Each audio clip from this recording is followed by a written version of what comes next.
Good morning everyone. स्वागत है आपका मेरे चैनल में। आज है class 10 chapter 5 life process part 17, जिसमें हम पार्ट्स ऑफ टूथ पढ़ेंगे। ये हमारा एक टूथ है जिसका सबसे आउटर पार्ट है इनामेल।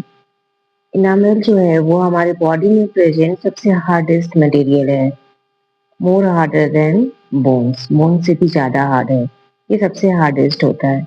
ठीक इसके नीचे है डेंटाइन, जो कि बोन्स के सिमिलर है, ये भी हार्ड है। और इस डेंटाइन के नीचे आता है पल्प कैविटी। इसी पल्प कैविटी में nerves and blood vessels present हैं, और ये सभी किसमें है? गम्स में। ये जो हमारा इनामल है ये हार्डेस्ट पार्ट है। माउथ में प्रेजेंट जो बैक्टीरिया है ये एसिड प्रोड्यूस करता है। अगर कोई सुगरी सब्सटेंस हमारे टीथ में जमा रह गया, हमने कोई मीठा चीज खाया है और टीथ में जमा है, तो उस पर हमारे माउथ में प्रेजेंट बैक्टीरिया एक्ट करके एसिड बना देते हैं। लेकिन हमारे माउथ के अंदर सलाइवा भी है जो कि इस एसिड को न्यूट्रलाइज करता है। लेकिन अगर हम प्रॉपर क्लीनिंग नहीं करें, तो रेगुलरली ब्रश नहीं करें, तो हमारे टूथ के ऊपर एक येलो कलर कवर बन जाता है जिसको हम कहते हैं डेंटल प्लेक।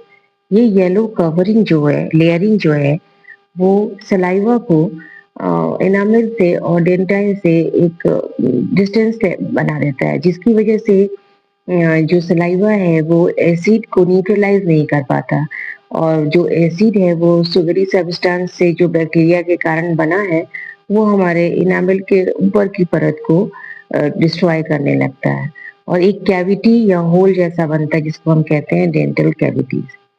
अगर उस कैविटीज को अगर हम डेंटिस्ट से उसका प्रॉपर ट्रीटमेंट ना करवाएं, उसको हम फिलिंग नहीं करवाएं, तो वो कैविटी बढ़ते जाता है इनामल से डेंटाइन, एंड देन डेंटाइन से वो पल्प कैविटी तक पहुंच जाता है।